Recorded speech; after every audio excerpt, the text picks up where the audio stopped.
Hello everyone and welcome to another episode of the Armchair Gooner. This one is coming at you after the Liverpool game, the day after the Liverpool game. We could also admit it was a surprise victory, especially after the way we set up. But this one's a bit of a different video for a change. I've got a guest with me. It was recorded earlier on in the day. Gooner Gospel joined me down the line and we had a bit of a chinwag about all things recently Arsenal. So just like to send a big shout out to him. You can follow him on Twitter at Gooner Gospel. He's also on Instagram, Gooner_Gospel, I think is his Twitter handle on there.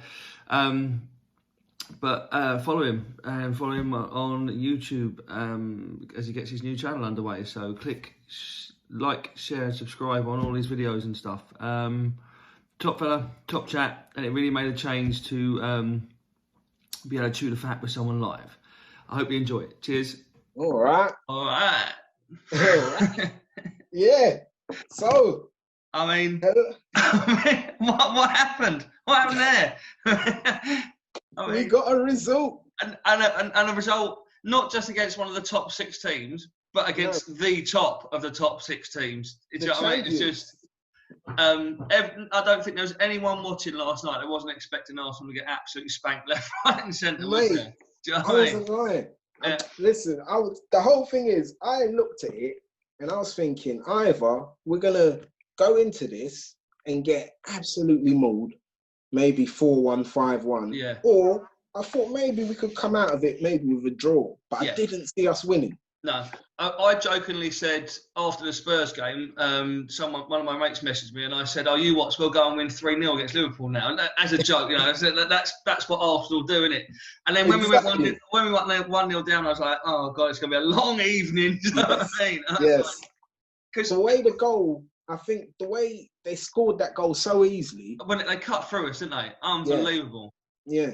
And I saw Mane look like he was bang on form, mate. You could see he was getting like the old like fruit machine eyes. It was like, "Hey, I've hit the jackpot here, wasn't it?" So he was going, "I'm getting 5 or 6 now." Oh man! And the thing was, I went on Facebook. I was doing it live on Facebook, but at the time I put out. All the good work that Arteta had done up to that point just disappeared in that first goal. We were jittery, shaky. I mean, Firmino, when he nearly scored, have it bounce off his backside, didn't he? When Martinez booted the ball and it flew off him. We just didn't look. I think the North London derby result shook their confidence because I think they thought we'll go there and get a result, which really we should have done against Spurs, didn't we? Exactly. We all sort of felt that we were in good form. Yeah. We felt like we'd go and get a result. And it was a real sucker punch in that game as well. When it almost last minute header, it's a Spurs game. You can't legislate for form and whatnot. But I mean, I don't think they deserve that. I think that game there, anyone would have taken a draw beforehand. Would have gone, "Oh, because it's Tottenham, you take a draw out of that," and a draw would have been a fair result. So I think going into last night's game, I think they were a little bit sort of shell shocked and a little bit wounded, but Liverpool sensed that and came at us, didn't they? They wanted to annihilate us and take the mickey sort of thing. 100%, because if you look at the team Liverpool put out, it was their strongest team. And the strongest they could have fought, wasn't it? Yeah, definitely. Yeah. Minus they wanted the 100 point. They wanted to beat Man City's points total, didn't they? 100%. 100%. And it's probably minus the Jordan Henderson. Yeah. But what can you do about that? The team was strong. Yeah. And we looked at our team and maybe thought, look, we've gone and rested a few players. Well, I knew that was going to happen because Saturday's the bigger game, the Cup semi-final. Well, that's what it's all about now, especially now it don't look like we're going to get into Europe via the league. It has to be via the FA Cup, doesn't it? Yeah. And you can see Arteta really wants Europe. Yeah, he really wants to taste it, especially with the interview afterwards, because he needs the money, doesn't he? Oh, definitely. So, what do you reckon about the interview? I absolutely love that, and it makes a real change for a manager to come out and actually say what he means and not move it around and play politics away. We just come out and went, look, you can see what we need money. Do you know what I mean? On the board. Yes. Stick it on them. Yeah, it's so right. Stick it on the board so the board can stick it on the owners. Yeah. You know? Because at the end of the day, Arteta can't do his job if he doesn't have his players. And people are going to start turning on Arteta. Yeah. When, you know? I mean, it's still the nonsense. Again, after North London derby, people going, oh, he's lost 15 points from winning positions and, you know, Arteta out. And I'm like, shut up.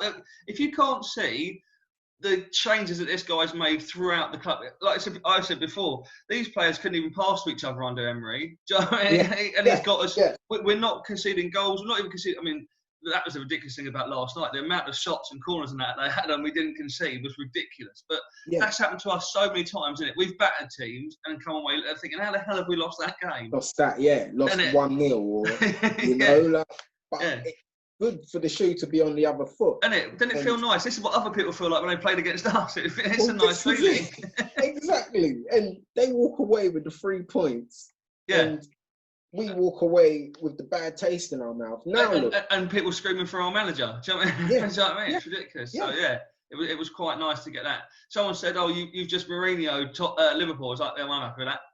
I'll take that. Yeah, we take it. We'll take it. Park the bus. I mean, it's still a little bit harsh because Mourinho is football. It's just. I mean, there were Arsenal fans wishing to have got him over Arteta. I'm like, no way. I know. Couldn't handle that. The football would have been terrible. Oh, wouldn't it? Just because he claims to be all about the results, where he's not really getting great results. Not really. Tottenham, even though he got the result over us. But I mean, that's the side that was in the Champions League final last year. Do you know what I mean? Well, this is it. And I keep seeing people saying, "Oh, we need an overhaul." It's like, how the hell do you need an overhaul? You've got the Champions League. I mean, you've lost. They've lost one player in Eriksen. That's all they lost, wasn't it? Well, this is it. Overhaul. You just need to add a few players to your team and probably get a better manager. Yeah, because they weren't the right choice. Do you know what I mean? Yeah. I mean, look at Chelsea. As much as I hate Chelsea, they've got a manager that's never managed in the Premier League before. They lost possibly the league's best, definitely their best player, possibly the league's best player in Eden Hazard. They had the transfer ban, so they couldn't buy anyone. And look how well he's doing with them. Do you know what I mean? So it's, you know, you can't be telling me that Spurs are in a worse position than Chelsea were at the start of the season. No, no, exactly. So I don't buy into all that. No, this is it. But as for yesterday, the possession. I mean, I don't think I've seen an Arsenal side have that little possession in my life. 30%. Crazy, isn't it? I mean, I think we only actually had the 2 shots as well. I think that was it, wasn't it? But mate, this is it. Apparently you had 3 shots. I can't remember the third. I can't remember the third. They must have just gone, we'll count that as a shot to make it look a bit better.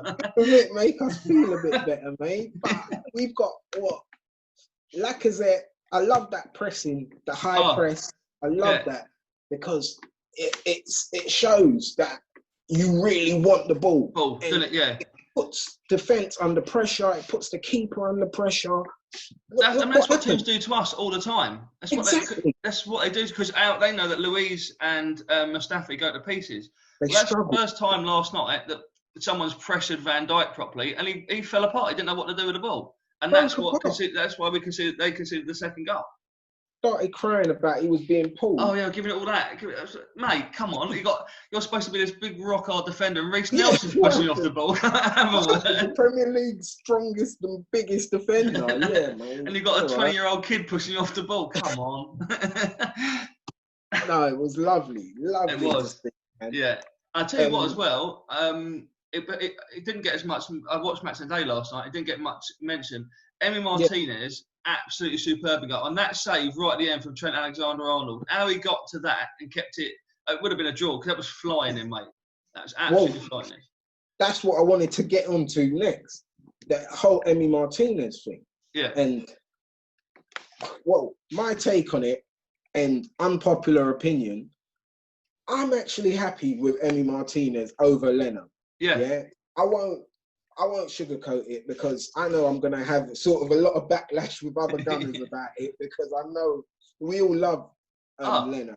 And Martinez has only done it for a short period of time. But for me, Martinez's footwork shines Leno's footwork. And it sort of takes so much pressure off the back line. Absolutely. It's mental. Yeah. So much pressure off the back line. I know he made a couple little mistakes here and there, but they're going to make him. He's a goalkeeper. Yeah. Especially the way, like you say, the way, because he trusts himself on the ball, he's going to make more mistakes, isn't he? Because he's going to try and pass the ball out, isn't it? Do you know what I mean? So that's going to happen.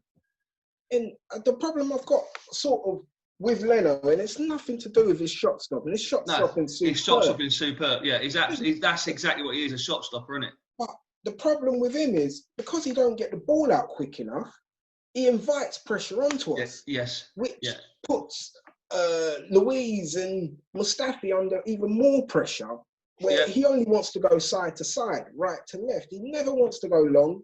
He never, even when he does go long, I see he sort of overkicks it, or when he's under pressure, he can't get the ball out well. And I completely agree, because you watch. This is one of the things that I've said about us, is that, like, again, it's in the first half of the North London derby, which is when we probably played our best football in that match. We keep the ball lovely, pass it around, ping, ping, ping, but it's no pace, there's no penetration, there's no get it direct up the front. We've got Aubameyang, Saka, and obviously when he's back, Martinelli. We've got pace built in up front. We need to use that, and that's what Martinez does. He don't care about if he sees someone open, he's going to launch it, and it's not just a big hoof. He's looking for the player. He knows the ball he's playing, and that's what you need to mix it up. And like you were just saying then, David Luiz, he gets so much grief. There are moments when he lets himself down. The Man City game, whatnot. But like the Spurs one, I don't think that was his fault. That was Kolasinac. He played an absolute hospital ball to him. And I think that's his problem. He gets lumped in with the whole defence. And like you say with Leno, if Leno's passing to a centre-back in the 6-yard box, and the opposing team know that's going to happen, they're going to put pressure on Luiz, not the goalkeeper, because then Luiz can't go. What can he do? And that's when the mistakes happen. And I think you're right. I think his actual quality of passing with Martinez is spot on as well. Do you know, it's not, like I say, he's not just good with his feet.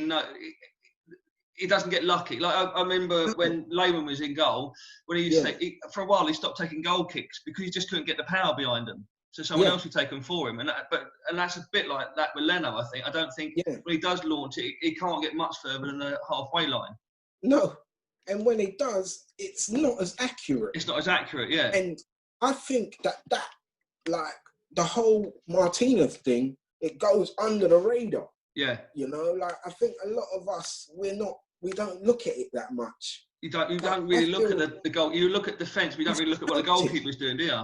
Yeah, he's helped that defence tenfold, mate. I imagine he's talking to his defence a lot more as well. It looks like they're frightened, the defence, that he's going to scream and shout at them, doesn't it? You know what I mean?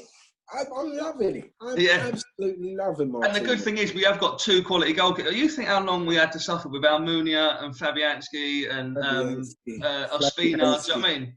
Yeah. And now we've got two decent goalkeepers again, like when we had Seaman and Maniger, under Arsene Wenger for the first time. We had two good goalkeepers. And you need that. I mean, even Liverpool, once take Alisson outside, I don't know who is their goalkeeper? Adrian. See, I mean, he's not a bad shot stopper. He's not a bad second choice. But I think our two are quite level in terms of that. Yeah. And then you've got, United have, De Gea and Romero. Yes, that's it. And they were saying Romero's this great number 2 and all of this stuff. Yeah. But mate, I think we've got, like you said, two great keepers. Two great keepers sitting there, haven't we? Yeah. Great keepers. And I think, obviously Martinez has been there for years. I think he's our longest serving player now, I think. Yeah. He's been there about 10 years. 10 years, apparently, his anniversary. Yeah, it's mental, isn't it? It gets a testimony. He's only played 8 Premier League games or something stupid like that. Right? Crazy. Poor bastard. But I think that's the thing with Arteta as well. If you watch, I think he's gone sort of the Georgie Graham sort of route. He's building from the back. He understands that where we've been poor for the last season and a half, maybe even the last couple of seasons under Wenger, is we've been bad defensively. And I suppose as an opposing coach as he was at Man City, they would have focused on that. So he knows that that's how other teams see us. So he's trying to make sure that we tighten up, which Yes. I heard a stat from the beginning of the season. We allowed Southampton to have 30 shots at us, in a game. So he's obviously coming and gone, right, I've got to knock that on the head. If we can stop that, then gradually we can address going forward. But let's stop shipping goals. And all this stuff about he's dropped points from winning positions. That's not all losses. We've got draws and that out of those games, and we're not getting hammered 5, 6, 7-0 again. I mean, FA Cup. FA Cup, we've got Man City coming up, and that might change. But let's wait for that. But you can see it in the league, and that will only transfer. And he's I know he's got a lot of grief, and I was surprised when Luis signed his extension. But I imagine what he's doing, he's trying to keep the core players there that he's worked with so far, so that then when the new players come in, they've got someone to look up to who knows the role and knows the system already, and then they can pass that on, isn't it? 100%. And it's I think he wants to keep the players that take the information on well. Yeah. He wants to keep those players, even though some of them ain't good enough and will never be good enough. If you can take the information on well, he sort of wants to keep you in that team. Look what's happened to Mustafi. Bar the game against Tottenham, apart from that, the information he's taken on well. Don't go to ground. Stay on your feet. Watch the ball. Yeah. He's done it all perfectly. Give the ball nice and simple. Don't try anything over elaborate. And even the Tottenham game, I actually thought he's having... I mean, you think, I've said on my last video, how quiet was a fully fit Harry Kane? He was barely there, and it's because those two marshalled him brilliantly until I felt the second drinks break, and for some reason Mustafi's head went then. I don't know if he got tired or what, but that's when he started diving in and all that sort of stuff. Mustafi. Yeah. But other than that, I mean, look at the Leicester game. He got booted in the head and yet carried on, and you wouldn't have known. Do you know what I mean? Whereas before, that would have been him gone. Wouldn't it? He would have lost him in that game. So true. And I think you're right. I think Arteta sees what he wants. He wants people that, like you say, are going to not bend to his will, but are prepared to work the way he wants you to work. That's why your Ozils and your is it Ainsley Maitland-Niles? I think has decided he's going to go, isn't he? You know, he's like, well, if you don't fit in, then you don't fit. And look at Ceballos and Xhaka. They were both out in their ear, but now they've come back and they've knuckled down. Yeah. You know, and they some of the big pros should take a look at how Saka's come on, and Saka's doing everything that. I mean, was it? He's old. Was it under Emery? He said, didn't he? I don't understand. A lot of the time, we don't understand what Emery's trying to say. I mean, he's actually an 18-year-old kid was coming out and saying that, and now under Arteta, he's loving life, mate, and we're loving having him in the team, aren't we? Yeah. Well, this is it. He said the complete opposite when he signed. You know, when he signed the deal, you watched Saka's interview, and he was saying, like, Arteta's information is what's helping me, sort of. Like, I'm taking it on, and it's easy to understand what he's saying. Yeah.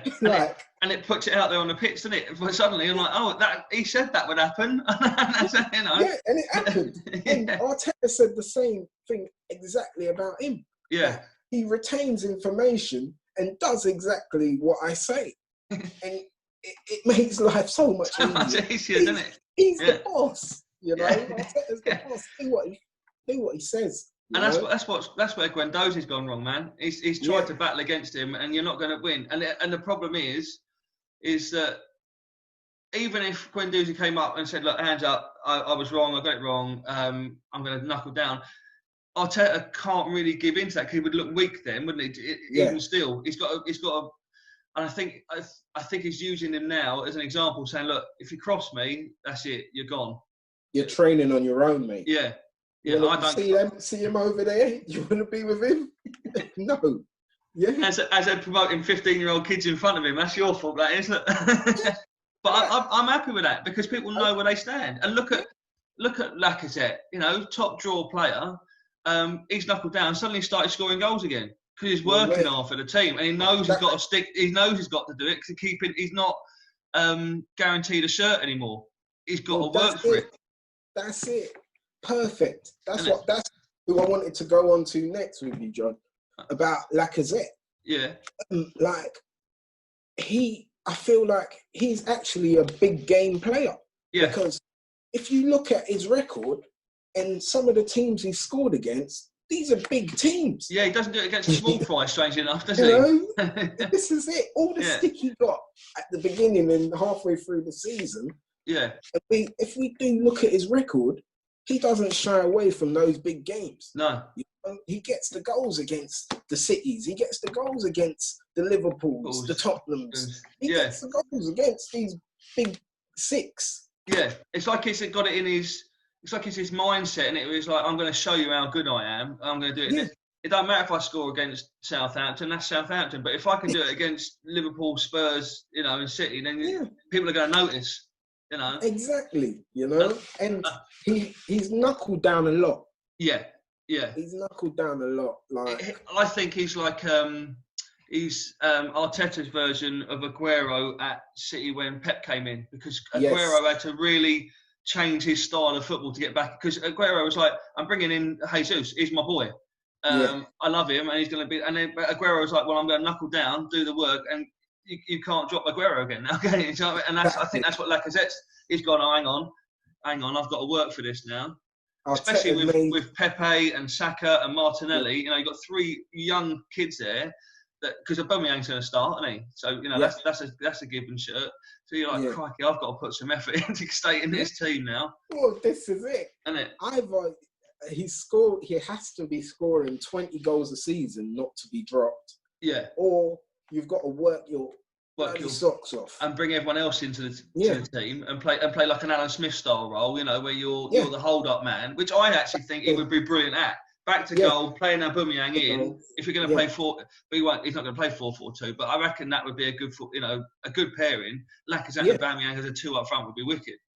Mate, I'd love that. I'd love that. It would be like Bergkamp and Henry in a weird kind of like, but the dropping Lacazette would be the dropping short one and playing the ball and all that, or being able to hit a thunder bastard like he did against Spurs. 100%. And then Aubameyang's all about the pace, isn't it? Yeah.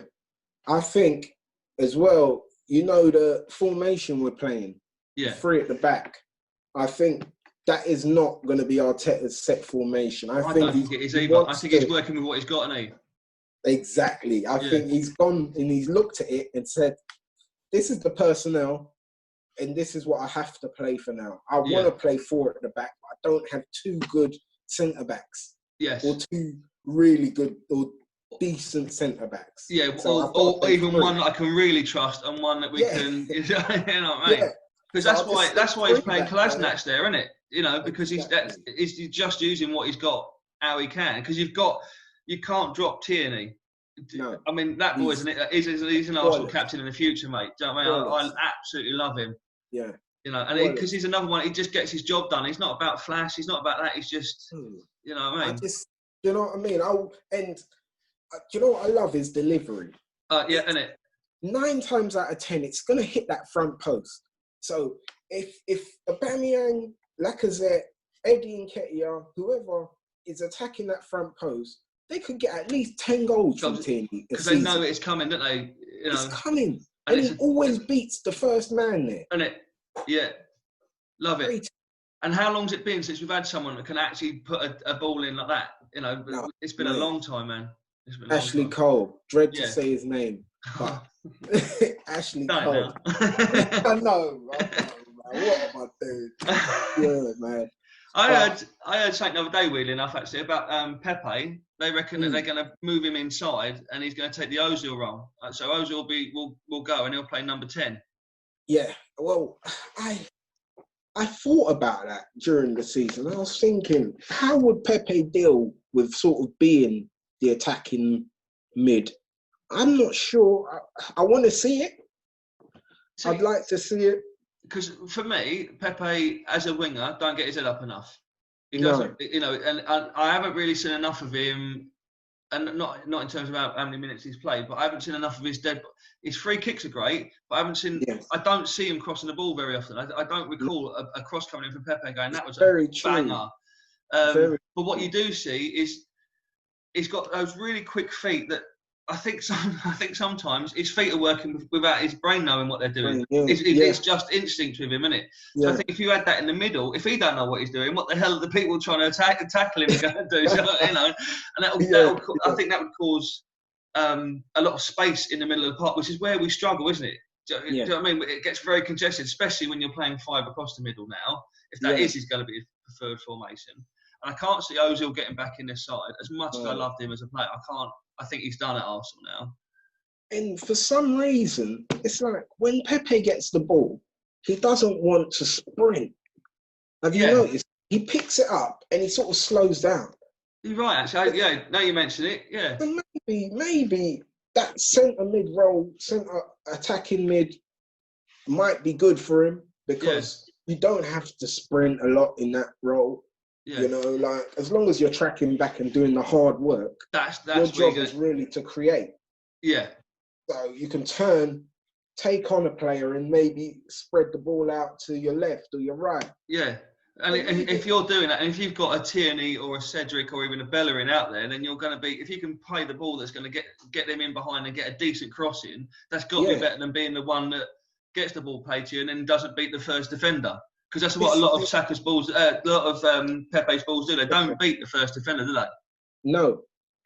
It's like he cuts in, he gets the ball, he sort of jogs and wants to. It's like he invites people onto him. He does. I think defenders look at him and think, I can get a challenge in there because the ball's just bobbling away. And sometimes he'll get to it and sometimes they will and clear him out, don't they? You know.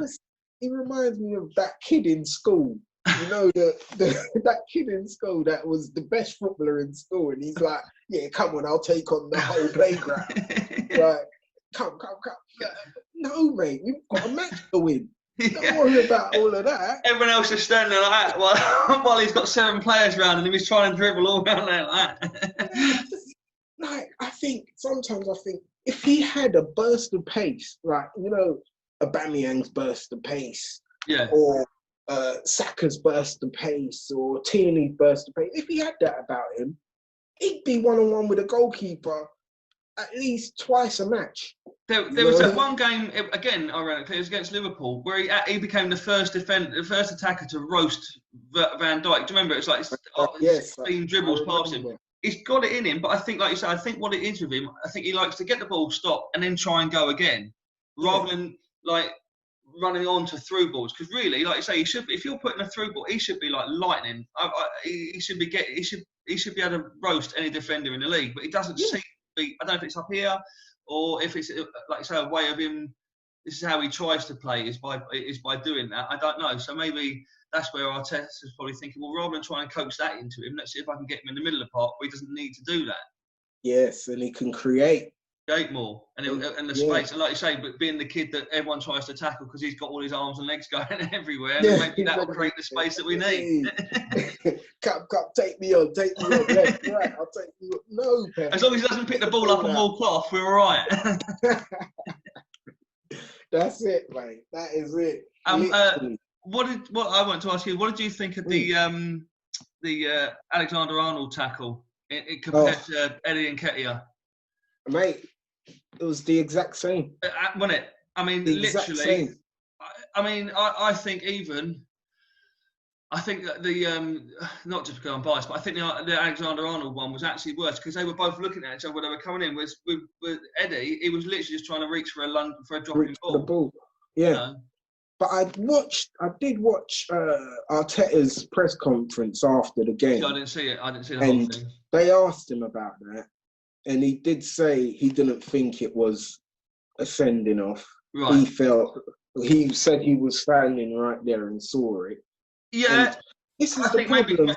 Maybe that might be right. Not, but then maybe both weren't sending off. They should have both been yellows. This is the problem, that in real time, it's a yellow card. Yeah. When you're slowing it down and you're watching it 40 times, like they from every angle. They did with Eddie Nketiah's, it's a sending off. Yeah. Slow down. What was it? A Trent's tackle. Yeah, I mean the still image. I took a photograph of it on my phone and you could, on a still image you can see Saka's leg bending a little bit. You can see the studs really going in. You think, but at the time, like you say, it looked like it was just they both sort of just kicked their legs or whatever. But when you slow it down, you can make it look like it was intent. You can make it look that way if you want. But that's what got me was, why did VAR not look back at that when they looked back at Eddie's? What was the difference? Why did they think that Eddie's won? Exactly. Just have a look. Yeah. Just see. If it's not, it's not. But for some reason, it seems like when it's against us, VAR don't really sort of get involved. Or when it's for us, VAR don't really get involved too much. But when it's against us, actually, watch a video. I'll watch it 20 times. I just need to make sure. Yeah. And that's what makes the result even sweeter, isn't it? Because it felt like they were trying to, we'll stick 5 minutes of injury time on. Why? Where's that come from? Oh, mate, I was watching it with my missus, and she was like, 5 minutes? What's happened? Where has that come from? Yeah, who got injured? What? I don't even remember a lot of time standing around over free kicks and stuff. It didn't feel like that sort of a game. No, but conspiracy. We've got everyone else has got it. We might as well join in. I hate to say it, and because we're Arsenal fans, it looks like we're salty about something. But yeah, guys, we have got a salty vibe about us as a fan base. And but a lot of stuff don't go our way, man. It doesn't feel like it. It really doesn't, though, does it? It really, it genuinely. You often like I said before about when we beat Sheffield United in the cup. Everyone on the radio was going, "Oh, they were lucky, they stumbled through," and all of that. When Spurs lost to them in the league, they're like, Sheffield United. I mean, they've done a number on Spurs there. It wasn't about how bad Tottenham played.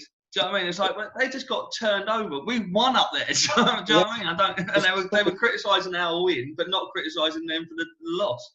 It's true. Even look at what we were just talking about, the challenge. Yeah. Look at Granit Xhaka's challenge. Who was it on? I remember he had his.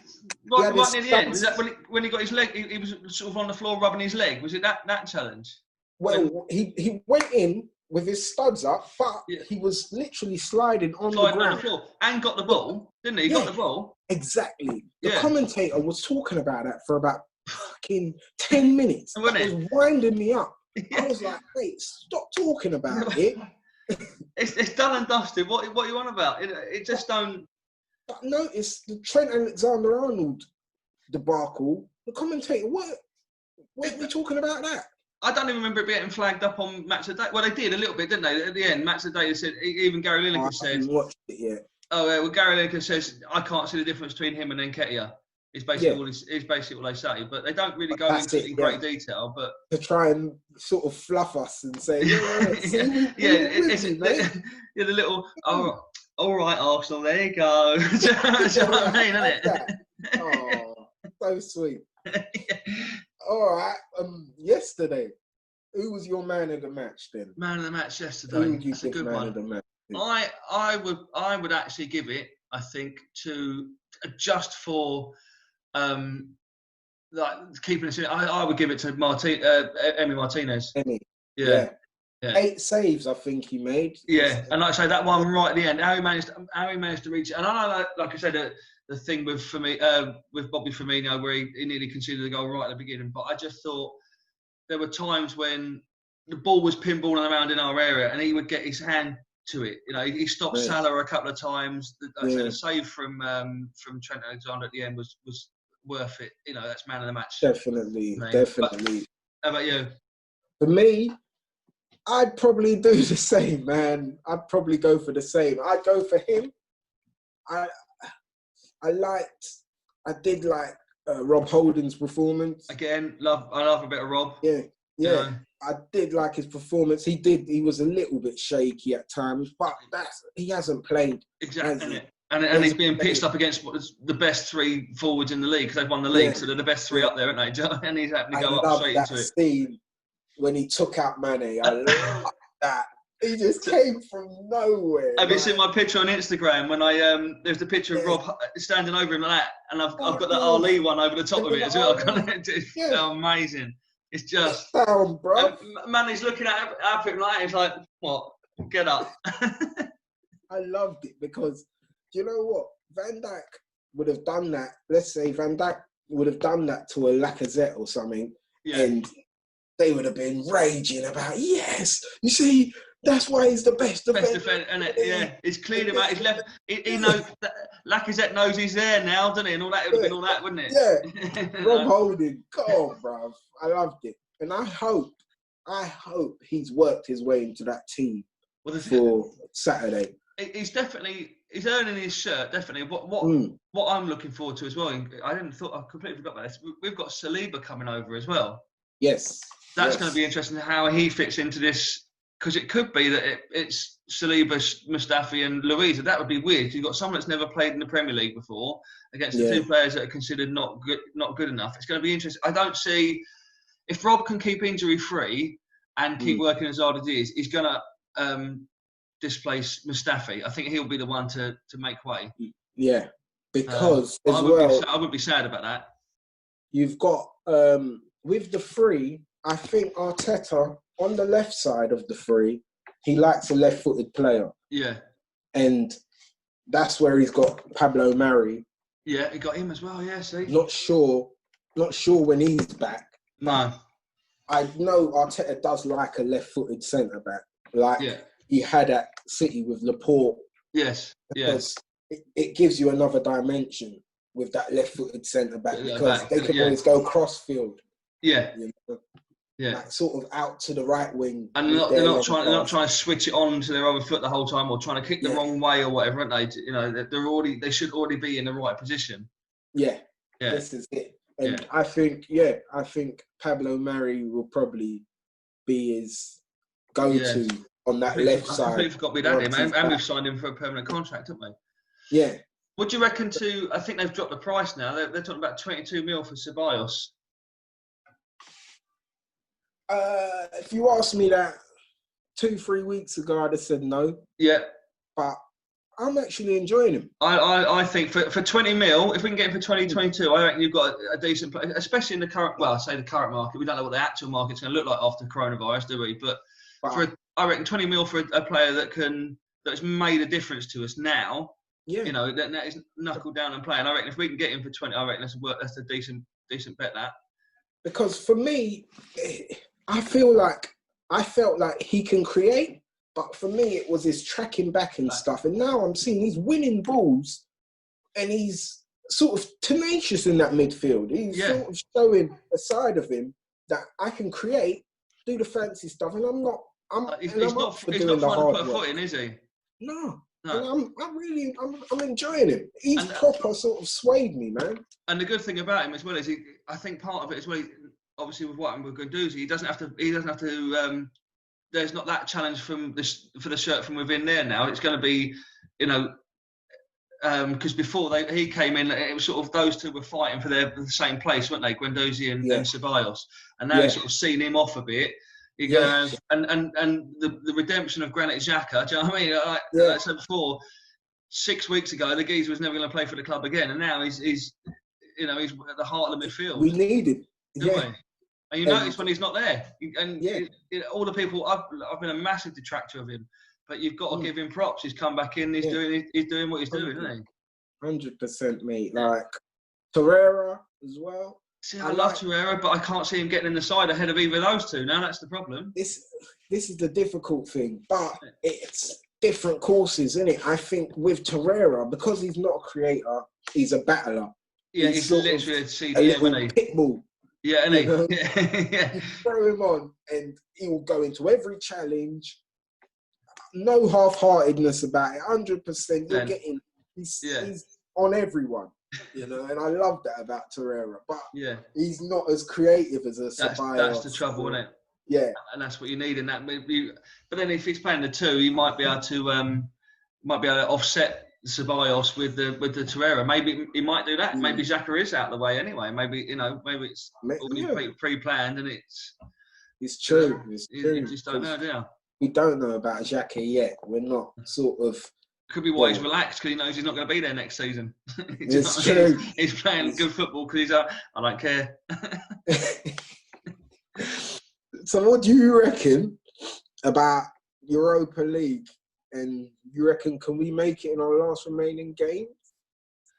I mean, what we've got left. If they take the confidence out of that game, there's no reason why not. But unfortunately, we're having to rely on other people. That's the problem. We're having to rely on Spurs losing and whatnot. It's not in our hands. No, basically, apart from FA Cup.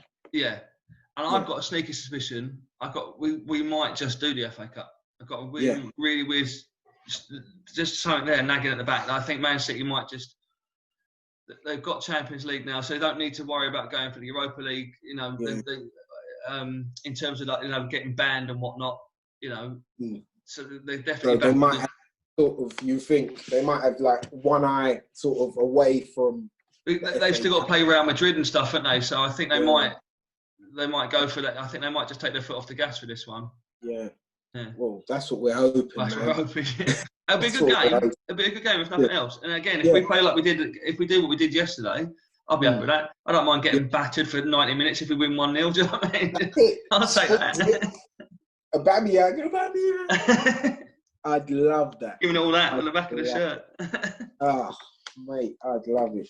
Yeah. Oh, mate, but what do you reckon? Score prediction. So, right, okay, for the Cup semi-final. Yeah, semi-final. Do you want score prediction? Head or heart? Both. Give me both. I've got in my head. I think they're going to win 3-1 City. Yeah. But in my heart, what I picture seeing is it'll be like I say. I think it'll be 1-0 and we'll win on pens. Yeah. Is what you know. Let's see. I'm going I'm the same as you. I've got two played out results. But yesterday, to be fair, my two played out results, like I said to you at the beginning of the stream, was 5-1 to Liverpool, 4-1 to Liverpool, or 1-1. You know what I mean? Yeah. That was not the result. That was not on the cards at all, was it? That weren't on the cards. So my results probably for Saturday, I'm going with. I think I've just got 2-1 in my head for some reason to us. Right. I've got 2-1 to us, or I don't want to say it. Go. 3-0 to City. Oh. I don't want to say it. At least I gave us a goal. 3-0. No, but listen, it doesn't matter what me or you think. It's what the players do. It's what happens it all comes down once the game kicks off. It could be a VAR decision. It could be. Like say, it could be a game like last night where they just get absolutely battered for 45 minutes because the second half Liverpool were over us and we still go out and win. So you never know, it might happen with City. Yeah. We shall see. Hey. All right, man. But yeah, that was nice. Yeah, man. Cool. Really appreciate chatting to you. Yeah, we'll do it again, man. Yeah, definitely. Yeah. All right, man. Yeah. Take it easy, and I'll talk to you after the City game. Yes, mate. Nice one. All right, fella. On the Gunners. Go on, you Gunners. See you later, fella. Laters, mate.